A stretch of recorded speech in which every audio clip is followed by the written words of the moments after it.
તો મિત્રો શું કહેવાય કે આજે રામનવમી છે એટલે આપણે આવ્યા છે સોમનાથ ફરવા માટે. જો આ સોમનાથ છે. તો અત્યારે આપણે મહાદેવના દર્શન કરીને આવ્યા છે. આપણે મહાદેવની પાછળના ભાગે મંદિરની પાછળ જઈ સોમનાથ લખેલ છે. ના જવાનું છે આપણે ફોટા પાડવા માટે.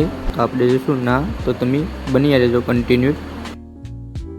તો અત્યારે મિત્રો આપણે ટિકિટ લઈ લીધી ગેટ વેલી. અત્યારે જો હવે દરિયા કિનારે તો અહીંયા હનુમાન દાદાની મૂર્તિ છે મસ્તની દરિયા કિનારે.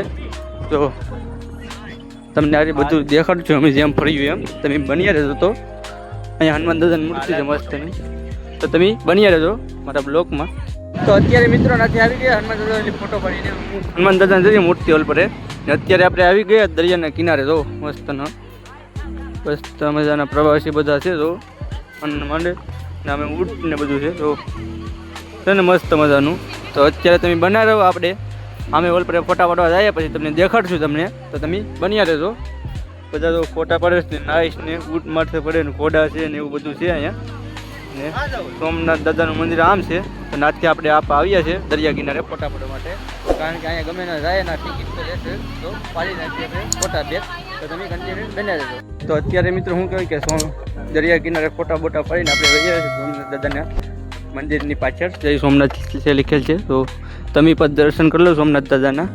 ને આપણે જવાનું છે ઓલો જય સોમનાથ લખેલ છે ને ફોટો પાડવા માટે. તો તમે બન્યા રહો. પછી આપણે દરિયા કિનારે જશું. આ બધામાં ફોટા પાડ્યું. તો મસ્ત મજાના સોમનાથ દાદાનું મંદિર છે. તમે કોમેન્ટ કરીને જય સોમનાથ દાદા લખી નાખજો.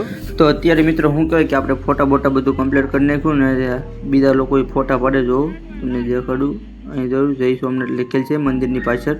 મસ્ત મજાનું બધાના ફોટા પાડવા દૂર દૂરથી લોકો આવે. તમે પર જો આવો તો એ ફોટા પાડજો અહીંયા. ને આપણે ફોટા બોટા કમ્પ્લીટ કરીને ગયા ને દરિયા ફોટા પાડીને ગયા. તો હવે જાય.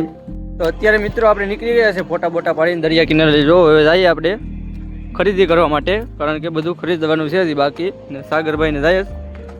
તો સાગરભાઈને જાય છે હવે. ને બીજા બધો મજૂર છે મંદિરના દર્શન કરવા માટે ગયા. જો અહીંયા મંદિર છે એના દર્શન કરવા માટે ગયા. તો હવે જઈએ આપણે અહીંથી નીકળી જવાનું છે. જો આપણો બોલેરો અહીંયા પાર્કિંગમાં પડ્યો બસું બધું પહેર્યું. જો તો અત્યારે આપણે નીકળી જવાનું છે. બીજે જવાનું છે ના જઈને તમને ના દેખાડશું. તો તમે બની રહેજો મારા બ્લોગમાં.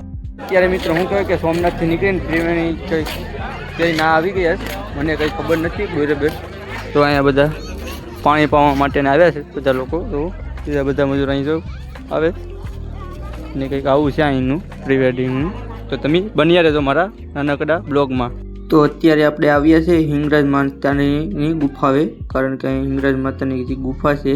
અત્યારે તો પબ્લિક બહુ છે એટલે આપણે તો કંઈ જઈ શક્યું નહીં. પછી નાથી જવાનું છે સૂર્ય ભગવાનનું મંદિર છે ના વાવમાં. જો કંઈક આવી રીતે મંદિર છે ને આપણે તમે પણ દર્શન કરી લો. હિંગરાજ માતાજીના દર્શન ન થયા પણ અહીંયા પબ્લિક નથી એટલે તમે પણ દર્શન કરી લો ને અમે પણ કરી લઈએ.